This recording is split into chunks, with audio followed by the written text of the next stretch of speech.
Well, ladies and gentlemen, it is crazy times out there, folks. But some of you predicted that this would happen. If you have not heard about this, Donald Trump has basically announced a takeover in Washington, D.C. He is saying that this has to deal with crime. I don't think this is about crime. I think this is about something else that I am going to get into.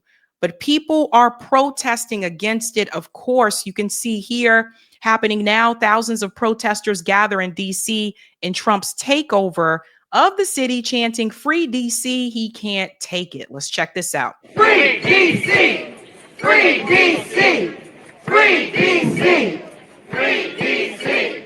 Protect all rule, protect all rule, protect all rule, protect all rule, protect all rule, protect all rule, protect all rule, protect all rule, protect all rule. This morning because Trump is trying to take over D.C.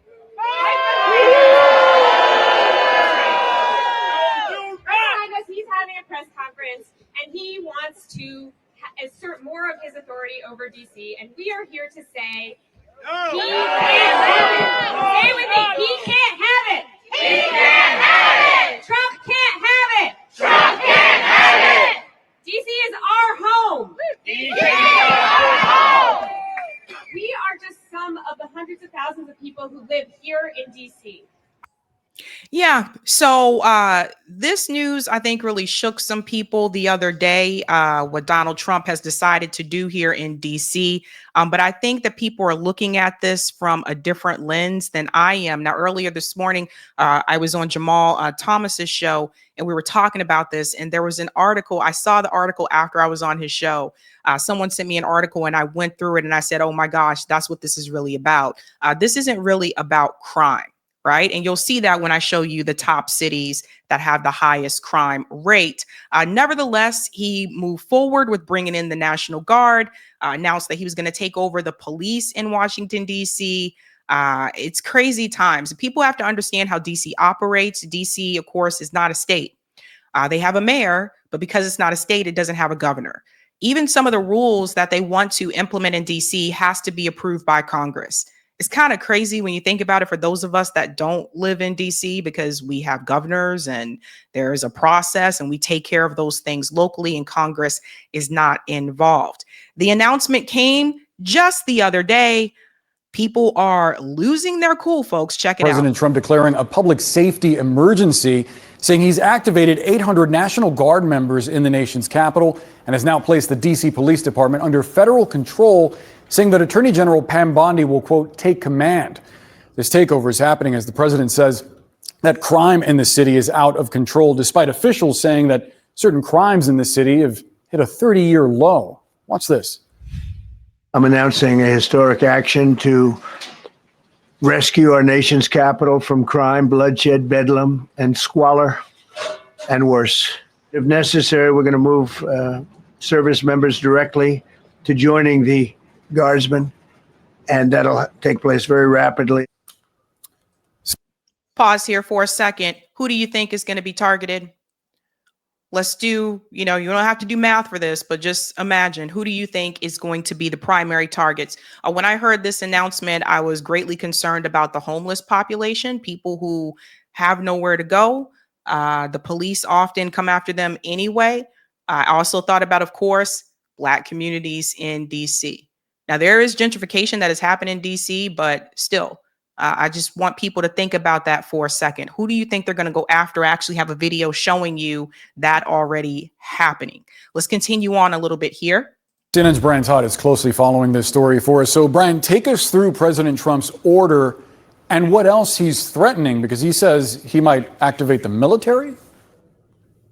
That's right, Boris. He says he's kind of reserving the option to activate additional military units in Washington, D.C. if need be. He then later said he didn't think he would need them, but he's going to keep that option open. He is also considering at least expanding the National Guard deployment to other cities. He named Chicago and New York City. But let's see how this plays out in Washington, D.C. first. We do have some source reporting from three sources familiar with the matter saying that both the D.C. Mayor Muriel Bowser and the D.C. Metropolitan Police police chief, Pamela Smith, did not know of President Trump's announcement prior to when he made the announcement. They were caught kind of unaware of this prior to when he made the announcement this morning. As you see the graphic there, the president plans to mobilize some 800 National Guard members on the city streets here in D.C. to put the D.C. police under federal control. That is unprecedented, by the way. A president of the United States has never taken control of the D.C. Metropolitan Police Department before. But they're able to do it. You know why? They're able to do it because DC is not a state. That's why he's able to do this. I also see this as an abuse of the National Guard. This is not what the National Guard is for. I mean, you would have thought, honestly, if you didn't live here in the US and you heard about this news, oh, we send it to the National Guard, you would have thought that something crazy just happened in DC and that there was a reason to send them in. But that's not the case. And I'm not here to be the first to say that DC is the safest city. It's not, but it's not. The way that they're talking about crime in DC, it's hilarious to me because there are other cities that have higher crime rates. I believe that what you see happening in DC right now is a test. I believe that DC is the test for what could come to other cities. Now, there were some of us that sounded the alarm about the cop cities a couple of years ago. I told you guys that this country is increasingly becoming a police state. And it's not just about person to person crime. What do you think is going to happen with more protest? If the federal government, if they come in and say, oh, well, you're protesting against Israel, we consider that to be a crime. Now, all of a sudden, you have all these protesters that are getting arrested for peacefully protesting. I'm thinking about this down the line, right? Like when I say now is not the time to go asleep. And I know some people, I've spoken to some of you, people just feel like there's nothing they can do. People feel like, well, I'm just going to go to sleep and just dream this away and wake up a couple years later when this is all over. But now is not the time to go to sleep. That's why I say turn down for what? It's not that time. People have to really pay attention to everything that is going on right now. We have watched them increase surveillance. Now, that didn't start under Trump, but is continuing. And they're ramping it up. Increased surveillance. They want to invade your privacy. They are increasing the police state. This country is becoming less and less and less free over time. Also, FBI agents are going to be patrolling with the police department here. That is also a very rare occurrence, according to our sources. It's very rare for FBI agents to patrol with police in a local police in any given city. Already some pushback here in the district from this, but let's first hear from President Trump. I'll get to the pushback in a moment, but here's what President Trump had to say about what he hopes the police could do in the city. See, they fight back until you knock the hell out of them, because it's the only language they understand. You can see they want to get at it. And they're standing there and people are spitting in their face and they're not allowed to do anything. But now they are allowed to do whatever the hell they want. Did you hear that? Allowed to do whatever the hell they want. You see, and let me make something very clear here, okay? First of all, Donald Trump is doing everything except for releasing those damn Epstein files. Oh, no, I haven't forgotten. And you shouldn't forget either.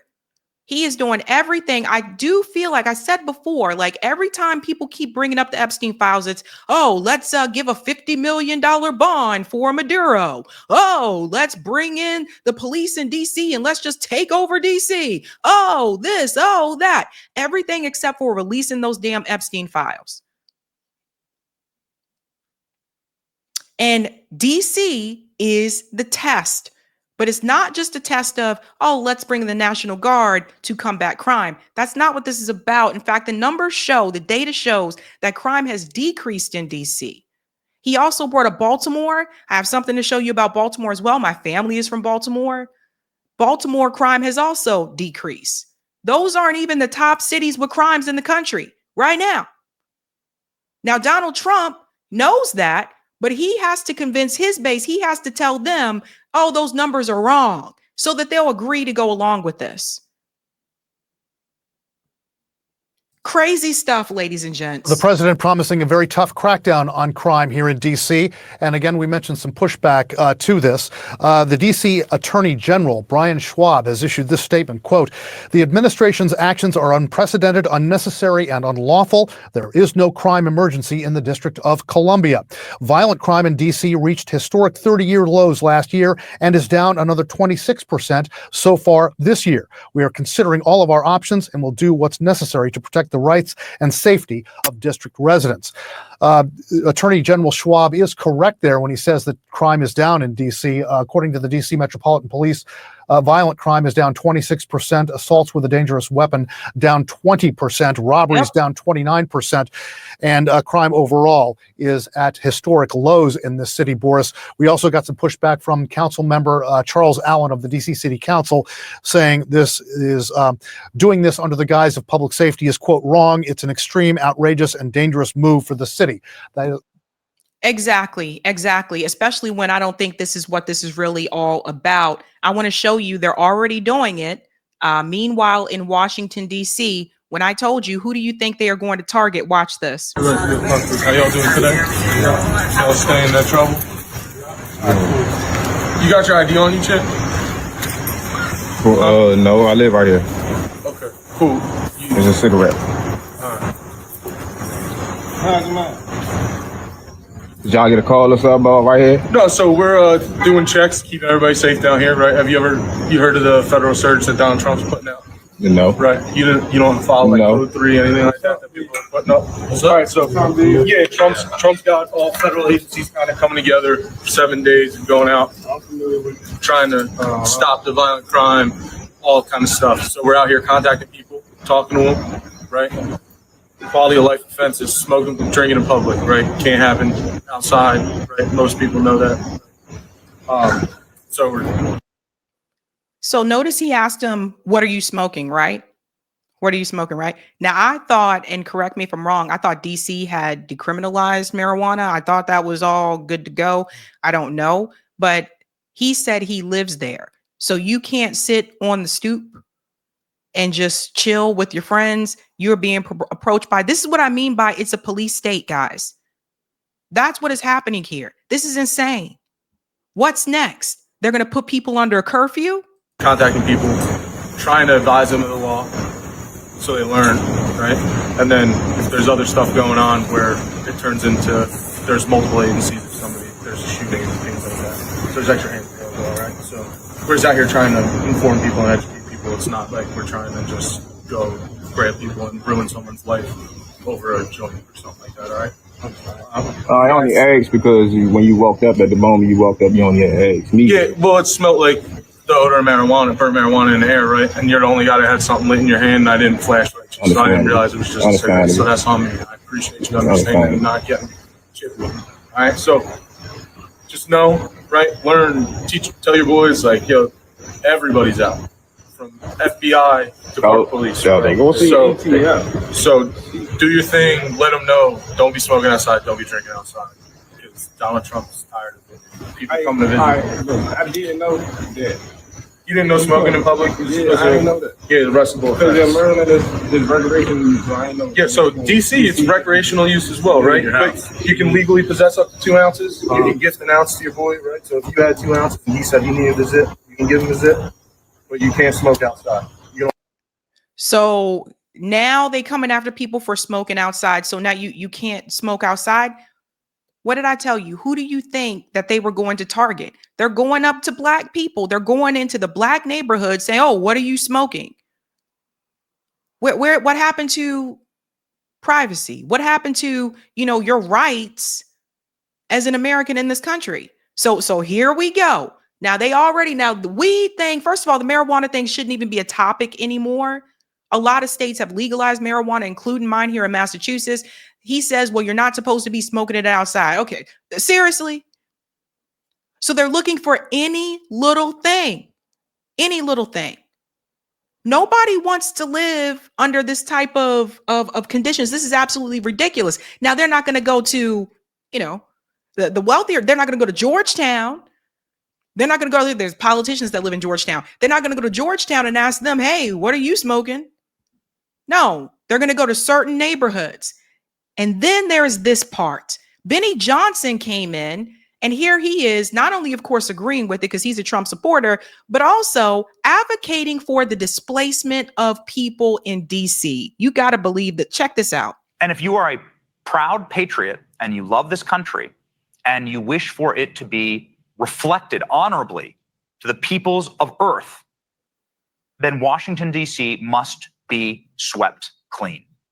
I believe entire neighborhoods probably need to be emptied, need to be bulldozed. I believe that there are places that are so crime-ridden and so infested that you just need to, you're just going to have to crack down. You're going to have to do the job, and you're going to have to get the crime out of Washington.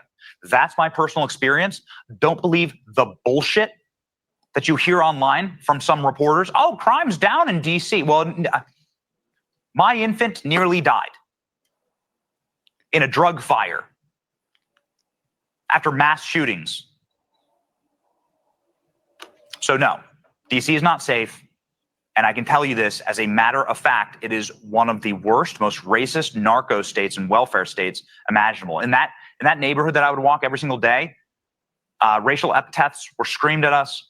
Rocks were thrown at us because we were white people. This city is a sunken place. It is an unsafe place. I mean, if that's what happens to me, imagine what happens to somebody who's visiting here from a foreign country. First of all, a couple of things. DC, number one, is not a state. It is a district, Benny. Two, I don't know. Maybe those things were thrown towards you because of the BS that you say on your show, like the BS that you're saying right now. This guy is sitting up here advocating for the displacement of people in DC. Who do you think he's talking about? He's talking about the black people. He is promoting gentrification. He wants them gone. Listen, Benny, you feel that unsafe? If you're that worried and you're that scared, how about you just go somewhere where you feel as though you may not have to be around people that don't look like you? Because that's what it sounds like to me. Also, your personal experience doesn't mean that the data that has been signed here, this is from the FBI, the data from the FBI is incorrect. So that's like saying, if there is a report that comes out of Massachusetts, I'm in Massachusetts, comes out of Massachusetts that says, hey, guess what? Car accidents are down. But you got into a car accident earlier this morning. That doesn't mean the data is wrong. And here they are advocating for the removal of the people. I would say I think it's unbelievable, but at this point it's not. This is why I say turn down for what? So here's what the data shows. Trump says Washington is unsafe, but the data tells a more nuanced story. So we'll show you the data here, ladies and gents. Among major cities in the United States, Washington does have high rates of violent crime and murder, but it has a much lower rate of violent crime than some cities Trump hasn't spotlighted, like Memphis, Tennessee. See, this is what I was trying to tell you guys, right? Now, let's go to the percentages. The Metropolitan Police Department reported a 35% drop in violent crime and a 15% decrease in overall crime from 2023 to 2024. That's the data. Because it does not fit Trump's narrative, he's going to tell you that the data is wrong. It tells you also crime categories fell between 2% theft not related to cars and 64% in reference to arson. Homicides, 274 homicides reported, higher than any year since 2005, according to the Metropolitan Police Department. We have to be mindful that what we had almost historic peaks in these crimes. And so we're going to have to get back to par first, and we're still working that way and we're coming closer. So violent crime has been down in 2025. Violent crime in DC through August 8th dropped 26%. So let me explain things, ladies and gents, what Trump isn't going to tell you.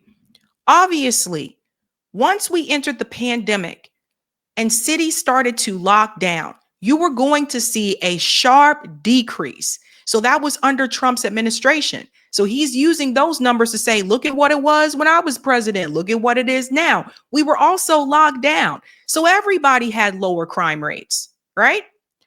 Once the lockdowns ended and people were out and about again, of course, the crime rate is now going to increase. And now that it's been a couple of years since that pandemic first started, now you are starting to see the rates go back down.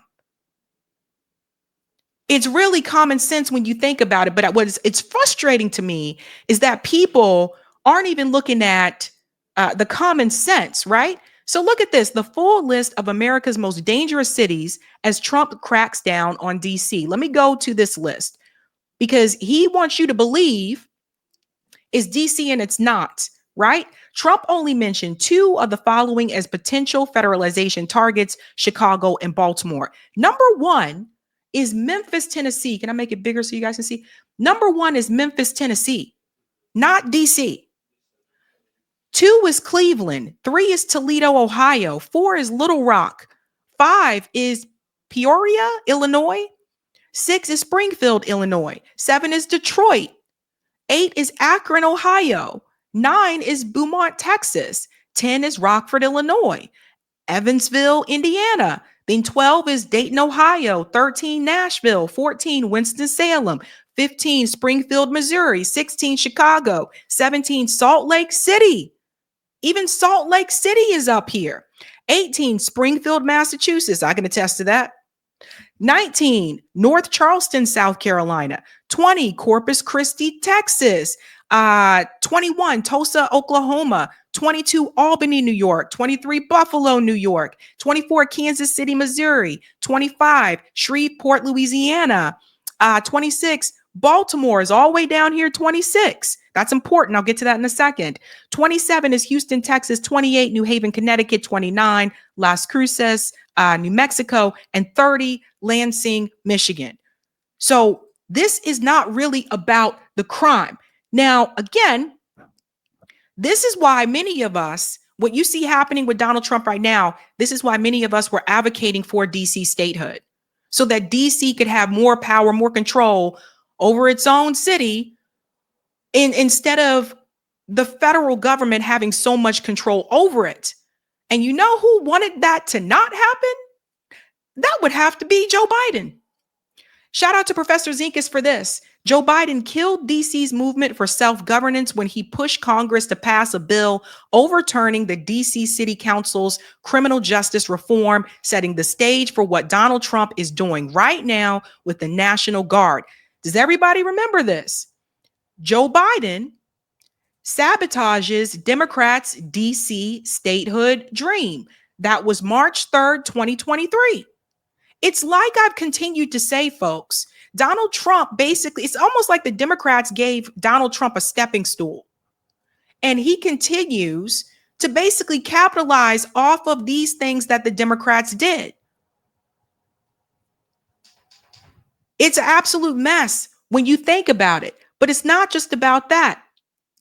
There's another piece here. He is also calling out Baltimore. Now, my family is from Baltimore. Yes, Baltimore has had huge issues with crime, but their new mayor has actually changed that. And that's what Donald Trump doesn't tell you. When he made these remarks, he said this issue directly impacts the functioning of every federal government and is a threat to America. And down here, you'll see, look at Chicago, how bad it is. Look at LA, how bad it is. New York is a problem. And then you have, of course, Baltimore. So let's get into Baltimore since Trump thinks that he knows what he's talking about.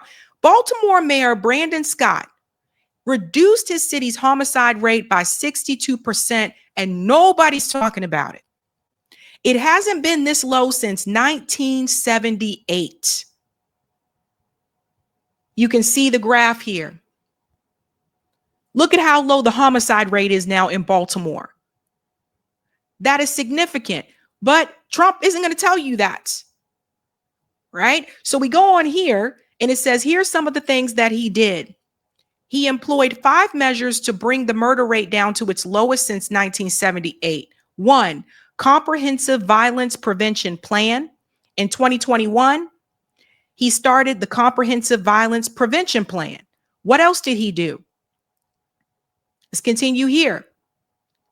He targeted interventions for high-risk individuals, which identifies and supports those most likely to be involved in gun violence through outreach, social services, and job opportunities. He implemented community engagement. He had data-driven metrics, regular tracking of progress, which has shown results such as 66% decrease in shooting victims and a 31% drop in aggravated assaults.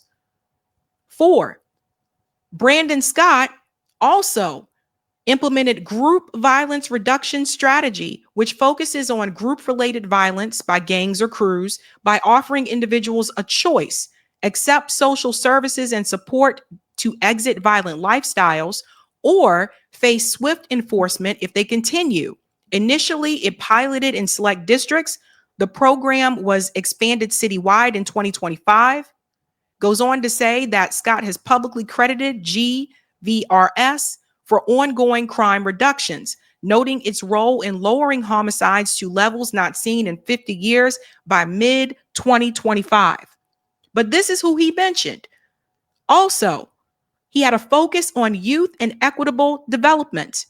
Drawing from his own experiences growing up in Baltimore's Park Heights neighborhood, Scott has prioritized youth services to prevent crime at its roots. So he invested in more after-school programs, job training, etc. So see, this is why I say you have to do your own research. You cannot just believe what these politicians tell you. You have to look for yourself. But I told you, I don't really believe this is about crime. Here's what I think Donald Trump is trying to do. Remember that conversation a while back about freedom cities? You see, Donald Trump and his billionaire buddies like Peter Thiel, you see, they wanted to advocate for freedom cities. Says here that freedom cities are a devious scam. The president and his Silicon Valley oligarch pals want to bring back old company towns of yesteryear with a fresh coat of modern crypto fascist varnish. There was a warning sent out about this. This was in March.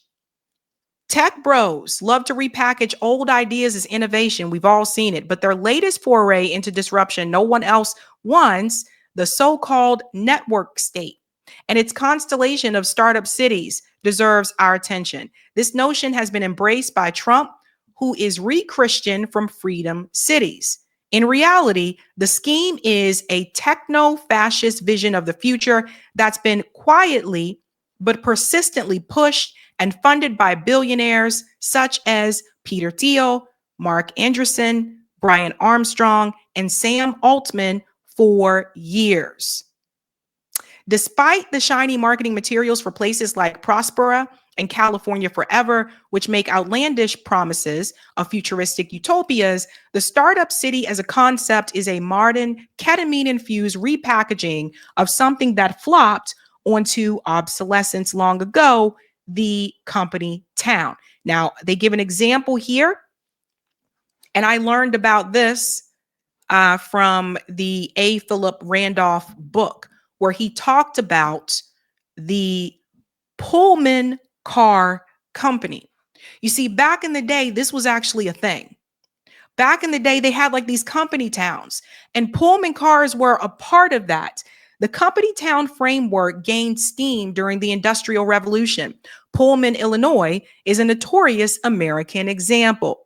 George Pullman, who owned the Pullman Palace Car Company, forced people to work interminable hours in unforgiving factory conditions, and he paid them in scrip that was worthless outside his own stores. In 1893, Pullman cut workers' wages by 25% without lowering the rent on their homes, not to mention their grocery prices in those same company stores, which led to fierce labor organization efforts and the bloodiest strike America has ever seen. And those labor efforts were led by people like Philip Randolph. So in these company towns, what you have to understand is like basically everything there was owned by the company. So like the retail stores were Pullman, So if you worked for the Pullman car company, you can only shop at the retail stores that were owned by Pullman. So it was like a company town, a real company town. If I remember correctly, I think the apartments that they stayed in were also like owned by Pullman. Right. So this whole idea of these freedom cities that Peter Thiel is signed on to, and Sam Altman, and they're all in bed with Donald Trump. They want to push something like this. I don't believe that Donald Trump is testing DC for crime. Like I said, the numbers don't reflect that when you look at the actual data, despite what Donald Trump says. I do believe that DC may be a testing ground for the freedom cities. And if that's the case, we're in freaking trouble. What it means is more corporate control, more corporate ownership, less by the people. That also would not be good for small businesses. Now you wonder, well, why would Donald Trump want to sign on board for something like that? Because that's what his donors want. People don't donate money to you, to your campaign, just to be nice. They donate money to get something in return. This is what I believe is really happening. I believe that they're trying to test this out, that they do want to go forward with this idea of the freedom, cities. And I think DC is that testing ground, just like Atlanta was the testing ground for Cop City. And then they continued to build more.